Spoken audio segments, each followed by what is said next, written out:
Hello, this is the April reading for the water signs. Cancer, Pisces and Scorpio. They're the cups in the tarot deck. So this is looking at the cups energy, water energy for April for you. So if you have your sun sign is a water sign, then this is you, the intuitive healer, full of empathy and compassion. This is you 24 hours a day, 7 days a week. If you have a water sign as your rising sign, this is how other people see you. So other people may come to you for empathy, for sympathy, for healing. They may find you a healing presence. If you have a water sign as your moon sign, then your emotional depth, your intuition, that is your little secret, just between you and the people closest to you. And sometimes people getting to know you can be very surprised, particularly if you've got an earth sign as your rising sign, and you look very, very down to earth, very competent. And they find you have this deep emotional side because you've got a water moon. That can be a very interesting aspect of your personality. So, but whether you're sun sign, rising sign, or moon sign, let's see what is in store for you this month. So this is a 10-card reading. Celtic Cross. Some of the cards may be a little different, or some of the positions may be a little different. This is my version of Celtic Cross. Everybody has their own version of a Celtic Cross. So let's see what it's going to be for water signs for my cups people for April. So starting off, the first two cards are you and where you're coming from.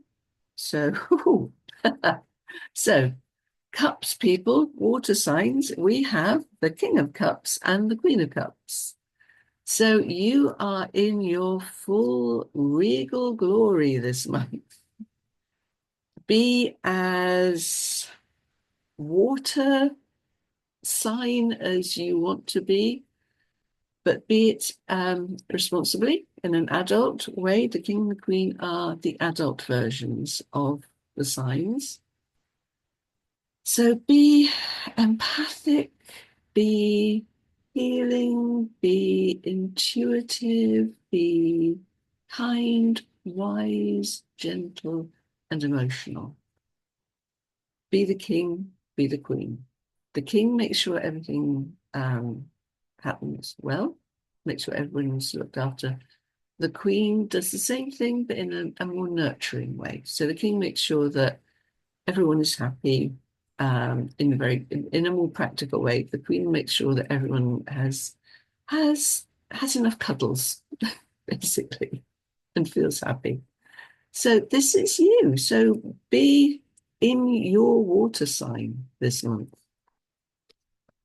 Okay, so your goal for the month, this is interesting. It's the Eight of Wands. Now, Wands is fire. It's kind of the opposite of you.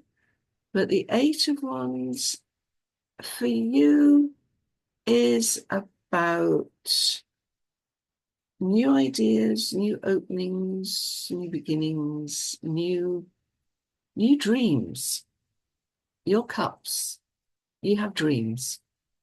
So your goal this month then is to let those new dreams in, give them some energy, let them breathe. Make sure that they have the time and attention that you can give them. What might get in the way of that is you have the Empress. Of what might get in the way of that? Having to look after everyone else. It's as simple as that. Everybody else's needs. The Empress is nurturing.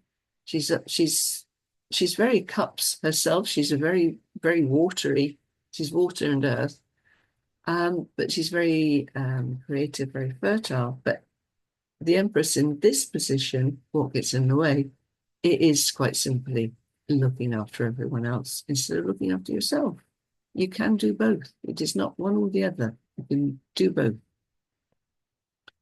Okay, so what is the strength that you can bring that you might not be aware of? So what was getting in the way was the Empress. Your strength is to be the Emperor. So you can be more assertive. You can be more demanding. You can set boundaries. You can do it. I know your cups. I know your water, but you can do it. You can set boundaries, and you need to this month. It's very nice looking after people, but people can get very used to being looked after. The Emperor says, I will give you the means to look after yourself. And that's what you have to do this month. Okay, so this is a strength. This is a strength that you possess. You may not use it very often. You may not recognize it as being one of your strengths, but it is, and you have it and you can do it. Okay, so right, the environment into which this is happening. So these new ideas, you being fully intuitive, fully in your intuition, in your healing, in the wider sense, and setting boundaries around that. The environment in which you're doing this is your own environment. It's the Knight of Cups. So there is the opportunity for you to move forward on this. So these ideas that you're having, which are probably to do with relationships and making sure everyone's feeling good and doing well, you can go forward on this month. The energy is there. The openings are there. You have the Knight of Cups riding his horse, making sure that that that cup is delivered to where it needs to be. So whatever ideas you're having, whatever needs to happen, in that you check with your intuition, what needs to happen. The Knight of Cups will make sure that it gets there. Okay. So that's where you are this month. At the end of this, we'll look at what the outcome of all that is. So that's the final card, what the outcome for the month is. First of all, we need to look at the steps that you need to take to get there. So the first thing that you need to do is, so this is the Three of Pentacles. So threes are about broadening your mind, broadening your horizons, taking on a new viewpoint on things. Pentacles is about practicality.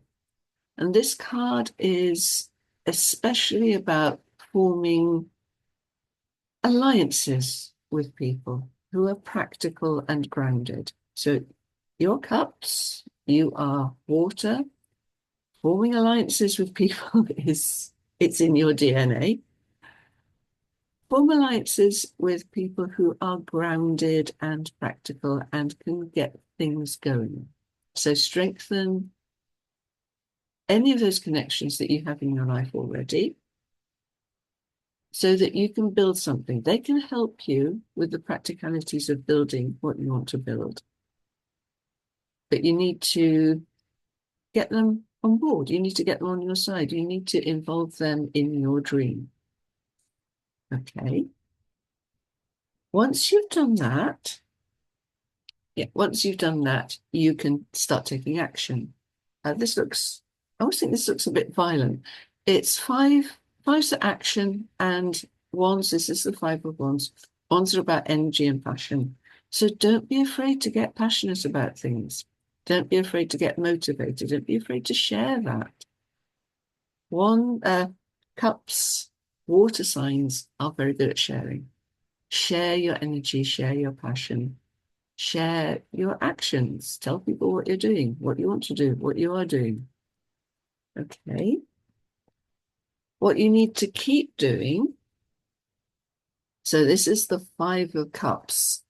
So what you need to keep doing is not looking at negative emotions. Now, as water, you're all about emotion, you're all about feelings.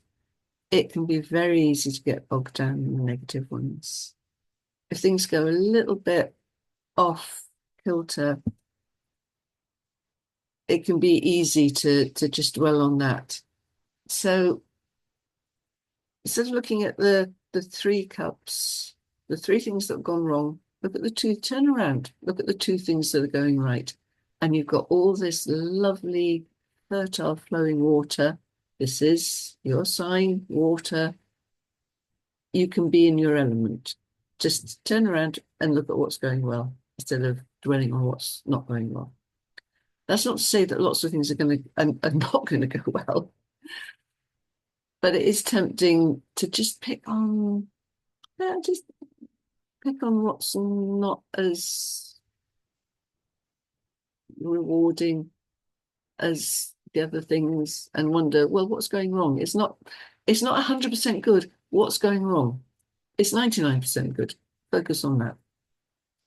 And if you do that, so form alliances with practical people, you're good at forming alliances.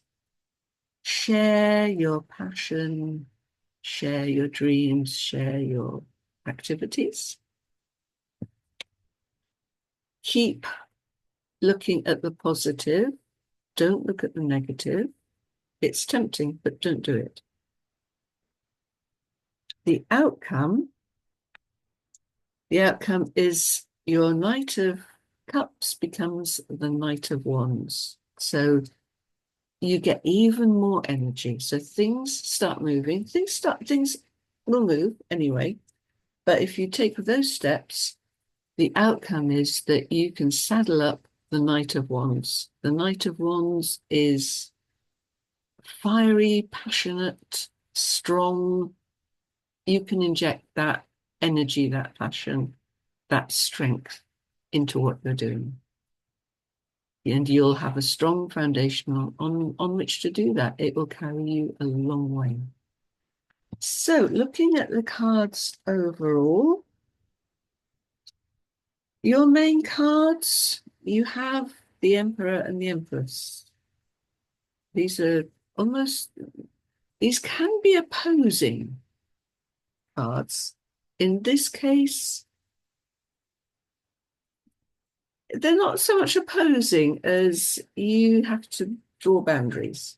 This is your natural instinct, your natural inclination to look after people, but you need to set boundaries. So these two cards are not working against each other, they're working together so that you can move what you want to do forward for the greater good of everyone. Even the people you're saying, no, I can't help you this time, even for them, the outcome will be better for them as well. Look at it that way. You have a lot of court cards. And that one. So you have four. Oh, hold on, I've got the fingers. You've got four court cards, king, queen, and two knights. Think about what that courtliness means. It means being king, being queen, being in your adult self. So you have all the emotions, use them to expand yourself. Use them nights to find your brave self, your strong self, your active self, the you that takes action. So you've got, what else have you got? Yeah, you've got a lot of cups in there as well. So it is about working with your feelings, not going against them, working with your feelings, but setting those boundaries and not dwelling on the negative, actively looking at the positive. Turn around, look at the cup that's full, not the cups that are empty. Okay, so it's going to be a good month for you. I hope you enjoy it. There's a lot of your energy around in the reading, lots of cups energy, lots of water energy. So lots of healing, lots of intuition, lots of lots of imagination, creativity, relationships, all of that, empathy, all of it. Put it all together and find your queen, your inner queen, your inner king, whichever's most appropriate. And you can take action too. You have your knight as well. So that's April. I hope you have a wonderful time and I will see you next month.